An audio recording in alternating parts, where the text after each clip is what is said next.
A very good evening to all of you. I welcome you all to the ICANN initiative, the Hindu and Indian Express analysis. We will start the day with the motivational story of the day. So today we'll be talking about the Modi Nagar Subdivisional Magistrate or SDM, Soumya Pandey.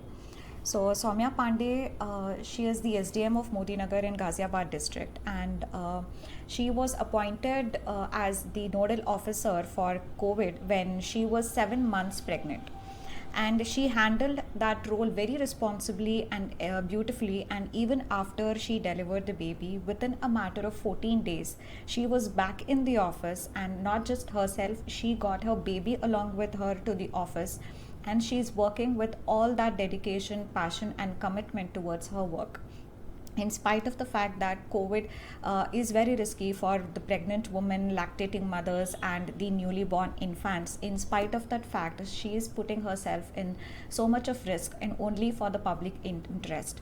So this shows how much empathetic and compassionate she is, and how dedicated and committed she is towards her duty.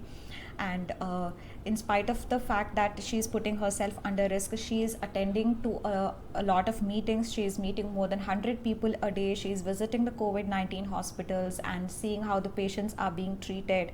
She is taking all the precautions that she can, and she is meeting all the healthcare workers, the doctors, other frontline workers. She is coordinating with everybody, and still she is leading that work of being a nodal officer for COVID in that particular district. So this shows how tremendously she is committed towards her public duty as a civil servant. This shows her civil service values of dedication and commitment towards her work, that she even brought her baby and she just took 14 days leave after her delivery. So this speaks volumes about the kind of dedication she has towards public service. So in your ethics paper also, you have the role of civil service, the foundational values of civil service. So in which case you can quote these kinds of examples in your ethics case studies, wherein this is a very good example that can be quoted in such cases of the various values that she is displaying. Now let's start with the topics of the day. So we will start with the first topic of the day, which is related to alliance politics or coalition politics. So when we talk of alliance or coalition politics in India, it is a part of the executive or the government, which is a part of your GS2 syllabus. So why are we presently talking about this coalition politics in India? The reason precisely is because in nearly 25 years now, for the first time, Union Cabinet has members who all belong to the same party. All the ministers forming a part of the cabinet, they all belong to a single party, which is the BJP. So that is why, in fact, in 2014, when the current government came into power, we said that this was heralding a new era of majority government, where the government enjoys majority in the Lok Sabha. Earlier, since the 1990s, we have seen that it was the era of coalition politics, where several factions came together and they formed the government, which was hanging by threadbare majority in the parliament. So withdrawal of any one coalition partner would lead to the loss of majority of the government, and the government would fall off. So that led to a lot of successive governments being formed, because each of the government that was formed was based on the coalition of various parties, and these withdrawal of the parties led to the fall of the government. So in short, we can say that there was a lot of instability in the governments that came into being since 1990s. So even before 2014, we had coalition politics. So that coalition politics has a lot of demerits or disadvantages associated with it. So now in this particular editorial, we will be just discussing some of the drawbacks of the coalition politics and also some of the merits of it, and also at the same time some of the drawbacks of an authoritative or a majoritarian cabinet which has all the members belonging to the same party. So first is, in the case of coalition politics, definitely delays are involved. What happens essentially in a coalition politics is that when the government, when a particular party wants to come to power, it is, seeks the support of various other coalition partners, and together they form the government. So when these coalition parties, when the other parties are supporting the government or supporting the party which wants to come to power, then definitely that particular party which has the large majority will have to provide some sops for the other parties who are supporting the government. This could be in the form of cabinet berths being offered to the members who belong to the coalition partners or the coalition political parties. So if you think of a cabinet that has having ministers that belong to various political parties, and these various political parties have their own different manifesto where they would have their own political agenda with which they come into power or they get elected.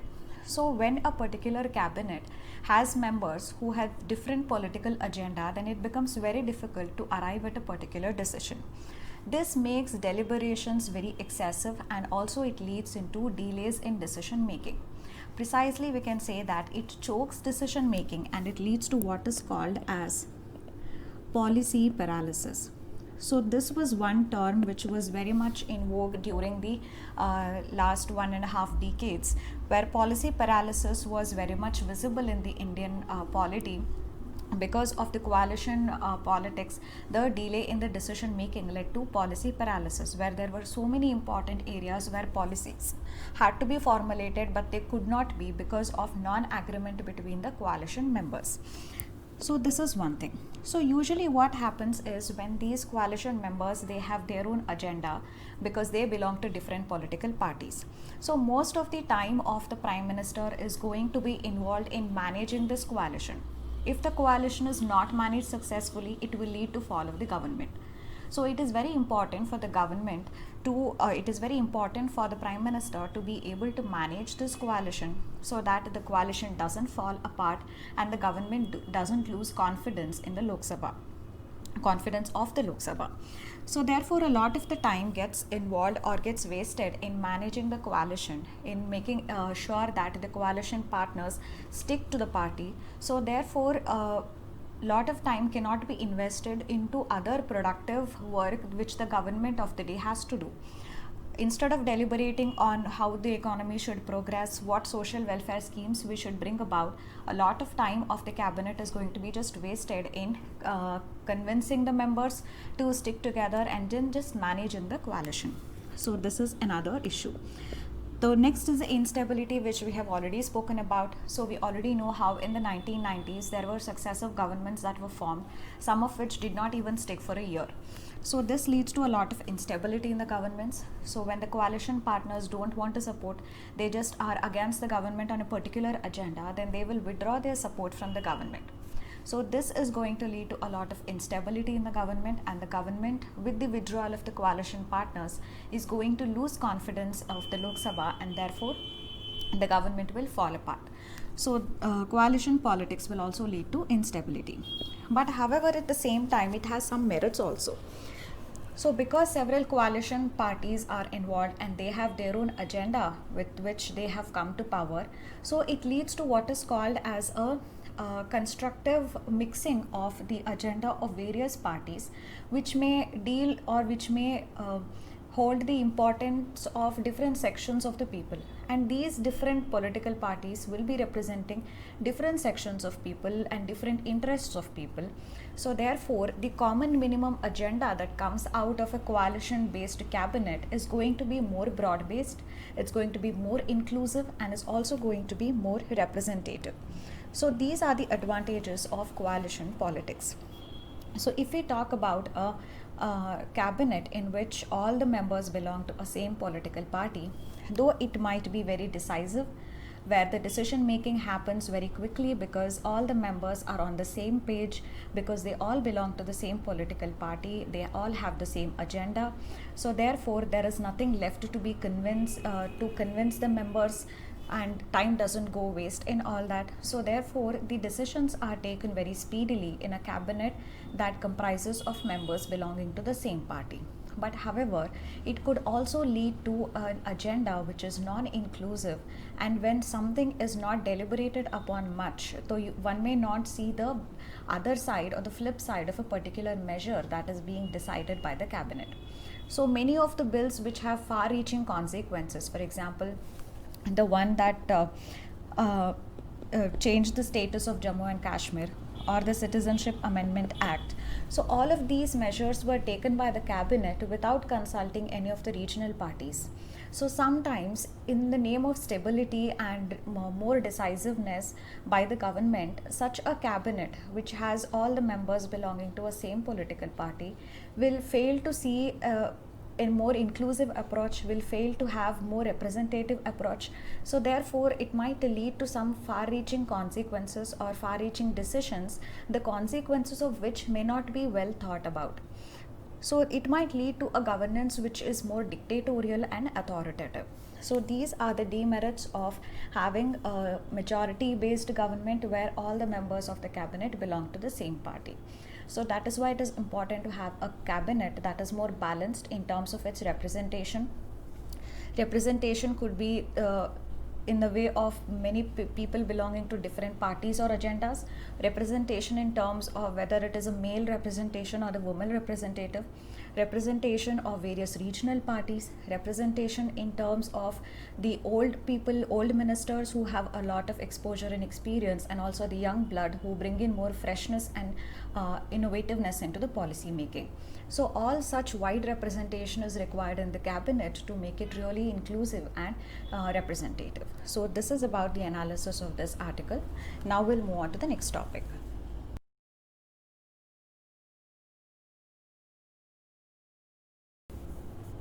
The next topic we'll be talking about is about the women collectives or the cooperatives. In GS1 paper, you have something called as a women and the organizations led by them, or the collectives and the cooperatives of women.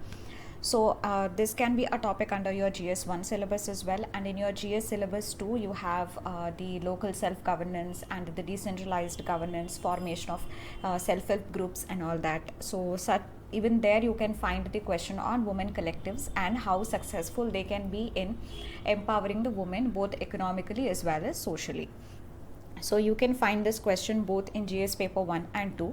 So what we'll be discussing now can be quoted as a case study in questions that come on women empowerment or the self-help groups kind of concepts. So in such questions you can quote this as a case study. So we are talking about Swashakti Mutually Aided Cooperative Society of Women that is formed in Srikakulam district of Andhra Pradesh. This has more than 10,000 members now, and women have been really helped through this Swashakti initiative.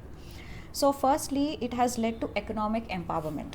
How? Because previously women, whenever they wanted to carry out some income generating activities or to make some small investments like tailoring or setting up a coconut, selling the coconuts, or investing something in agriculture, whatever small thing it could be, they were borrowing money from money lenders who were charging very high interest rates. For example, if they have borrowed an amount of just 20,000 rupees, then monthly they were paying nearly 800 to 1,000 rupees as interest on a loan of just 20,000.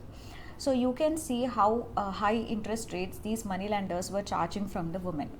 So, and when they saw that this is not helping them and they really have to empower themselves economically, they came together and they formed this Swashakti Mutually Aided Cooperative Society. So in this, the women gathered together and they were able to collect more than 80 lakhs of rupees. And out of this common fund of 80 lakhs, they started giving the members of the Swashakti group some soft loans with very low interest rates, so that the interest rates are also low and these loans could be given out of this group fund itself, and therefore they are not borrowing anything from outside. And because these are soft loans with very low interest rates, it is less of a burden for the women, and they will be able to empower themselves economically by investing this soft loan that they get into some income generating activities. So this is how they ended up getting economically empowered through the Swashakti initiative. Second is the fact that these women in particularly the interior villages in the Srikakulam district, they were really backward speaking economically and socially. So therefore they received the state support through what is called as BREDS. BREDS. BREDS means it is Bapuji Rural Enlightenment and Development Society. So Brett's gave that as an institution, it gave that support to the women, particularly in these interior villages, to organize themselves into self-help groups, to organize themselves into collectives, and use that collective strength to mobilize finances and also carry out income generating activities. So this is an example that shows how much important the state support is if these women collectives have to succeed. So without the support of the state government, it is not possible for such women collectives to succeed. So the state government will have to encourage and motivate and incentivize the setting up of such women collectives for them to be successful. The third is about the training and capacity building. Now, many of the self help groups, in fact, when we deal with the concept of self help groups and the issues associated with or the challenges faced by the self help groups, why is it that several self help groups have been set up but they have failed? Is because these women lack that training and capacity building. They are trained in some very primitive skills like just pickle making and papad making, which doesn't give them a lot of remuneration, rather it is very basic and primitive. And also they do not have the basic knowledge of financing and accountancy and management and that leadership issues. So this training and capacity building of a woman who form a part of the SAG is very important. So, as a part of this initiative, women were also given training in various issues like various skill or self employment training programs, and what are all the schemes that come under the DRDA, which is District Rural Development Agency. So, what are all the benefits that they can avail from NABARD? So, they were given training on all of these things. So, this made them more empowered knowledge wise. So, they understood what is it that they require to be, what is it that they are required to be doing. So training and capacity building is one more important thing that is needed to ensure the success of these women collectives. Next is these collectives can also help in developing leadership qualities. In the case of Swashakti group itself, these women who were part of the Swashakti group, they were encouraged to get involved in the administrative roles in the Swashakti group also. By getting involved in these administrative roles, women ended up developing leadership qualities. So that is how these initiatives or the women collectives and the women, by engaging themselves in various administrative roles, can also have a scope of developing their leadership qualities. And last is about the social empowerment. So these women collectives also act as a very important forum, very crucial platform where the social empowerment can also happen. So these women are trained on various important laws that affect their lives. So they know that only after making their children complete the intermediate education, only then they can get their children married. Similarly, they are very much aware about the domestic violence laws that are applicable and the provisions that are available or the safeguards that are available for the women. So they know all of these things and they are very much aware of the various legislative and institutional support that these women get. So that is a big boost to the social empowerment of women, that they know what their rights and what their duties are. So that is how this collective platform is also helping in the social empowerment of women. So this Sashakti cooperative group of women can be used as a case study in such questions on women collectives. So through this one case study, you can show how these different qualities or these different advantages are there of a women collective. Now we move on to the next topic. The next topic is the impact of climate change, or it can also be under disaster management. So it can come under your GS paper 1, that is related to climate change, and also in your GS paper 3, which is again related to both environment as well as disaster management. So the United Nations Office for Disaster Risk Reduction has come out with a report that is titled Human Cost of Disasters 2000 to 2019. So in this particular report of the UN Office for Disaster Risk Reduction, it has quoted some important data that is linking the fact that there has been an increase in the number of disasters over the years, and the report also is claiming that a majority of this increase in the number of major natural disasters is because of the climate change. So in 2000 to 2019, there were more than 7,000 major natural disasters that happened. But in 1980 to 1999 period, there were just more than 4,000 major natural disasters that have happened. So this report of the United Nations Office of Disaster Risk Reduction is saying that a majority of this increase in the number of major natural disasters is happening because of the climate change phenomenon that is already now in operation. So this is a major data that is quoted by this report. So whenever you are talking about climate change and its impact, or if you're talking about disaster management, you can mention this particular report with the title of the report and by the which office of the United Nations, and then quote this graph to say how climate change and disasters are linked together. So this is one important thing. And also here this report is by the United Nations Office for Disaster Risk Reduction. So if you are aware, there is what is called as a Sendai framework, which talks about the disaster risk reduction. So there's a little homework for you today. What you have to do is to write on what is the Sendai framework for action on disaster risk reduction, and at least some 3-4 points about what the Sendai framework is telling.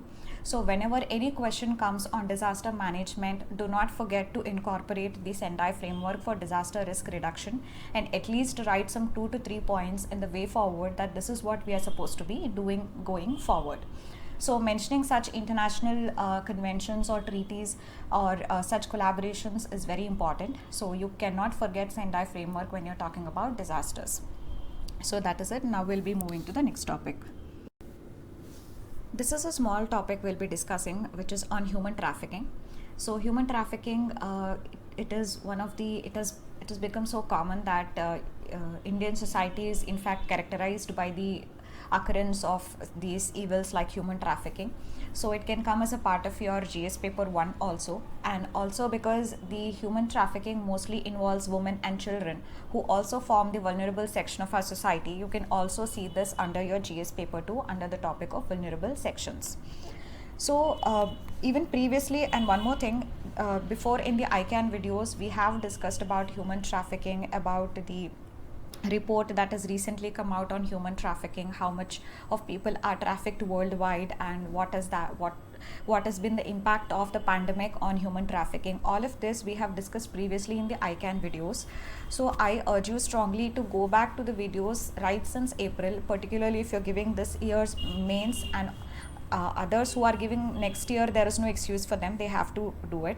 And even for people who are giving mains this year, this is very important, because overall human trafficking you may define, and then you may come out with some challenges why human trafficking is occurring and what needs to be done, which are very generic answers that you will end up writing in your exam. So if you want to make a real difference to the way you write your answers, I really urge you strongly to go through all the videos right since April, because this newspaper is what gives you that incremental effort that you will be required to put to make your answers better and stand out compared to the rest of the answers in your mains. So these kind of things are only going to make your answers stand out from the rest. Otherwise everybody is going to write only generic answers, which is not going to fetch more than average marks. So now what we'll be talking about in this is when the pandemic started, so a lot of people lost their jobs. So what happened is, many of these human traffickers, they started luring people in the name of jobs, in the name of employment. They started luring people, but essentially they were human traffickers. So people who got lured by the offer of employment and job opportunities, ultimately they were trafficked by these human traffickers. So therefore it was observed that during the pandemic, since April when the pandemic started, there has been a great or a spike in the occurrence of the human trafficking, and the number of cases of human trafficking has increased during this pandemic. So it was in this backdrop that the Ministry of Home Affairs had guided all the states in India to set up what are called as anti-human trafficking units in every district. So now what the data here is reporting is that in spite of the guideline by the Ministry of Home Affairs that every district in every state has to set up the anti-human trafficking unit on a most urgent basis. This was what the ministry guideline had told, that these anti-human trafficking units must be set up on a most urgent basis. But however, in 8 states which are actually the COVID-19 hotspots, including Uttar Pradesh, Maharashtra, Jammu and Kashmir, they have not set up these anti-human trafficking units. So this is the important thing that you have to write as an example when you're talking about human trafficking. So that is it. Now we'll move on to the next part. So this particular example that I have told you about human trafficking and setting up of anti-human trafficking units, which has not been implemented by the states, can be quoted as one of the issues when you're talking about why we are not able to control the human trafficking cases in India. So states are not showing a lot of support and to this to control human trafficking, and states are not taking up these kinds of important measures which have to be taken on an urgent basis. So this you can write or incorporate this point as a part of your critical analysis. Now let's move on to the next topic. So this now what we'll be discussing has its application in essay paper, in your ethics, and also in your GS2 paper. Sometimes the UPSC has been asking some sensitive questions in your GS paper 2, be it secularism or anything. So you may have a sensitive question that is based on the right to protest. So because we have been reading articles in the newspapers, particularly the Hindu, about how the government is misusing its powers and how it is tackling the protests by the people, and how that has led to riots and the rights of the people being curbed and the police excesses and abuses being done. So in this context, this question itself can become a very sensitive one, which you will have to tackle very wisely without getting into the core of it. So in such cases, this quote by Gandhiji is a savior which you can use in such questions, and you can very wisely answer the questions very objectively without getting into the sensitive part of the question. So what Gandhiji has told about Swaraj is, he said that basically when the English colonial rule was there in India, so the authority was actually with the English. So what happened with independence was, this authority that was there in the hands of the Englishmen got transferred to the Indian men. So few Indians got elected to the parliament, and the authority went into the hands of these few people. So the Indians acquired the authority to rule themselves. So this authority was acquired by few Indians who represented the rest of the Indians in the parliament. But what Gandhiji said was, this is not what Swaraj means. Swaraj is not just the transfer of authority from Englishmen to Indian men.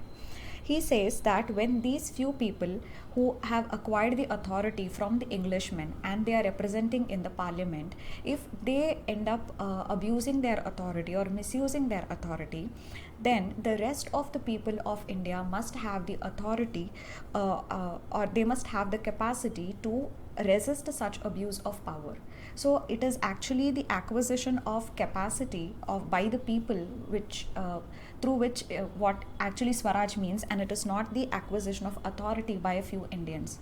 So Gandhiji said that when few people who are actually ruling the country, they acquire authority from Englishmen, that is not Swaraj, but it is when people have or people acquire the capacity to resist this authority of few Indians when they are abusing their authority, that is Swaraj. So this you can quote, and you can tackle such questions that are based on the right to protest, whether it should be there or it should not be there, or even whenever we are talking about more centralized and decentralized governance, what is the Swaraj. So in such cases, how important it is for people to resist bad governance or maladministration. So in such cases, you can quote this concept of Gandhiji Swaraj. So that is it about this. Now we move on to the next topic. So this is the last topic we'll be discussing today, which is about the measures that the government has taken to tackle the contraction that is there in the economy, which we have already seen was to the extent of 23.9% of the in the first quarter. So that we have already seen. Or you may have a question about what measures the government has taken to tackle the pandemic. So in which case you will be mentioning about various categories of measures, be it the economic measures, the social measures, and legislative measures. You may be talking about different measures that the government has taken to tackle pandemic. So in this, therefore, depending upon whether in which part the question comes, it can come under your GS paper 2 or your GS paper 3. So recently, Finance Minister Nirmala Sitharaman has announced measures to revive the economy by focusing on two important things. How can you revive the economy? There are basically two sides of in the economy. One is the consumption side, and the other is the investment side. So therefore, if you have to revive the overall economy, we have to revive both consumption as well as investment. So we saw regarding investment, recently we saw the data how Niti Aayog in its strategy for India at 75 spoke about the investment rate, which has to be increased to 36% by 2022-23, which is now at nearly 26% or so, or 28%. So in this, it is talking about Nirmala Sitharaman spoke about two measures, which is reviving consumption. So how are we going to revive consumption by the people? It is by giving more money into the hands of people, that they will be in a position to spend and consume more goods and services. So for this, the first measure announced is the LTC, which is a leave travel concession which the government employees get.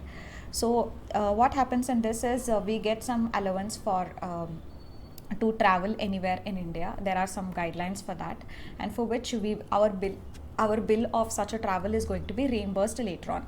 So now, because of the pandemic, it is not possible for people to travel, for the for the government employees to travel.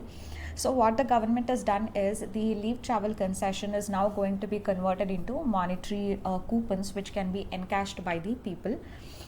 Whenever they buy any goods and services, they can submit the bill and they can get this reimbursed.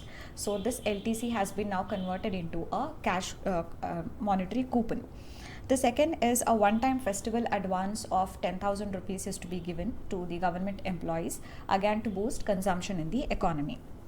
As far as reviving the investment is considered, the government has decided to increase the capital expenditure. So government is going to spend nearly 25,000 crore on the capital expenditure, and it is also going to give interest-free loans to the tune of 12,000 crore to the state government, and that will have a period of 50 years for repayment. So a 50-year interest-free loan is to be given to the states to the tune of 12,000 crore. So this is what the government is going to be doing to revive the investment. Overall, both these two-pronged approach that the government has adopted to revive consumption and to revive investment is going to put into the economy nearly 73,000 crore. So this is a measure that can contribute to the providing more stimulus into the economy and then reviving the economic activities which have now been stalled or is on a very slow pace because of the pandemic. So this is about the steps that the government has taken. The other articles that weren't really important. The topics were, but then the content of the articles weren't. Quad we have already seen. Again, Hathras we have seen that already. And what else? Federalism, again we have. The question I gave you yesterday was to analyze the impact of climate change on distribution of flora and fauna. Now, because we have started discussing or taking up questions since yesterday, I want to make few things very, very clear for you. See, in UPSC exam, you have to be from day one itself think and plan for how you can be exam ready. There are so many materials and so many sources available out there on the internet that you can just Google and you will get a lot of ready-made material, and you think you are going to reproduce the same in the exam. That is not going to happen unless and until you write your own answer. So this I have been repeatedly telling you. What happens is, if I just before how the way we were discussing, we were taking up a question and then we were discussing that in detail about what should be the intro, what should be the body, what should be the conclusion. I know most of you out there were not writing the answers and you were just following my discussion and then noting that down in your notebook, thinking that you will revise that and go in the exam and same question will come which you will be writing. So I have told you repeatedly that this is not going to happen. And one of the biggest limitation in this exam is the spoon feeding. There are so many people available out there who can give you crisp summaries of newspaper for you to complete spoon feeding you, but that is really not going to empower you enough to be able to handle a question in the exam. So what I have decided from today is that I am not going to discuss the complete answer. Okay, so what I will rather do is, see, in any answer there are two important things.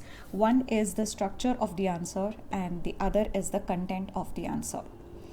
Okay, so this is what is important, and you have to focus equally on both. This content is the king, but if you don't put that content in a presentable, structurized, systematic manner, that good content is also not going to be visible to the evaluator, and he will not have all the sweet time in the world to go through each and every word of your answer. So you have to also present your content more precisely and in a crisp manner.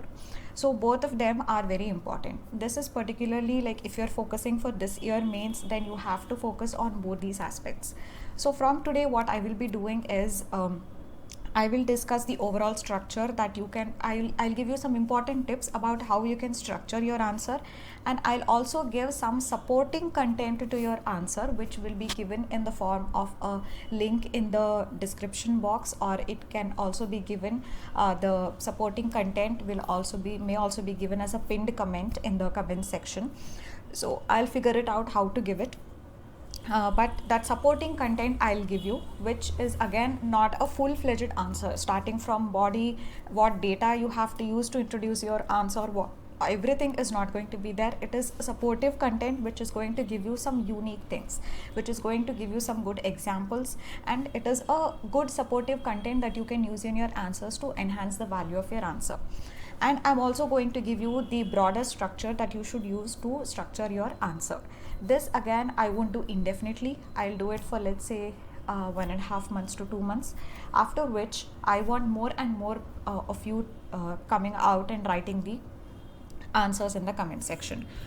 So for those of you who haven't written, and I would really urge all of you to write, and some of you like Rajat Saxena, Tejveer Singh and BK have written the answers in the comment section. I have gone through their answers and they have written really good answers. So therefore what I would be giving in the supportive content is some more good examples that you can quote in the answer. So now let's broadly go through the structure about this particular question. As again I said, in the structure also I will not be telling you the entire thing that this is how the body should be, this is how everything should be, no spoon feeding whatsoever. So we will be just discussing the broad categories which you can tackle in this particular question. So it is talking about the impact of climate change, which is the first important term, on the distribution of flora and fauna. So many of you, when you start writing the answer, you would rather just focus more on fauna and ignore the flora, or it could be vice versa. So don't do that. It has to have equal weightage both on flora and fauna, and it is talking about distribution and climate change. So these are the important keywords of the question that has to be linked together. So one is one way of structuring is to think about what are all the consequences of climate change which can have an impact on the distribution of flora and fauna. So one could be the temperature, how increase in the temperature can impact the distribution of flora and fauna. The second is going to be, it can affect the spawning among various species, okay, their breeding cycles, their all of that. Then it will affect the migration of the species. Those migratory species, they are going to start migrating differently because of the differences in the temperature. Then the flowering of plants will change. This is one more thing. And some of the species are going to be affected because the prey base on which they actually rely in the food chain, the prey base species are getting extinct, or they are being lost fast because of the climate change. So this is one more thing, is the loss of the prey species, because of which a particular species may be getting extinct. Then another is the marine ecosystem, in which the coral reefs are being lost, because of which again those animals which are based upon this coral reefs, who are sustaining on the reefs, are again being impacted, and some of the animals are even going extinct. So there is even extinction possible because of climate change, and there is I'm also going to give you a supportive example to support this particular argument. And there is also going to be loss of crops. All right, there is going to be change in the forest types. So these are the various things. You already have 1 2 3 4 5 6 7 8 9 points which you can use to support your answer that climate change has actually had a impact on the distribution of flora and fauna. So 9 points is more than good enough for you to make a complete 15 marker answer out of it. So yesterday itself we discussed how climate change was impacting the distribution of butterfly and moth species in the Himalayan region, and it was a study by Zoological Survey of India that was funded by Ministry of Environment, Forest and Climate Change. So you can use such recent studies to introduce your answer, or if you have some other data about how climate change has impacted the extinction of some of the species of flora and fauna, you can use that as well. So this is about the introduction, and in the body you are going to tackle these 9 points, for which I am going to give you good content in the form of supportive content that I am going to share with you. So this is how we'll be discussing from today. It is not a complete answer. You are up to yourself to write the introduction, to write the conclusion. I am going to give you the broad structure into which you can categorize your answer, because as I keep saying, in mains answers it is not the depth of each point, but it is the width that matters. So some people end up explaining just this one topic of temperature itself will take half a page, and spawning itself is another half page. So maximum they will be writing 4 topics or 4 points, but you must be able to cover more dimensions or more points, even if it is just giving 2 to 3 line explanation for each of them. So this is the structure and supportive content I'm going to give you. This will be the format our question and answer discussion from today. So as today I have mentioned 3 names who have written the answers, I urge more and more of you to come and write.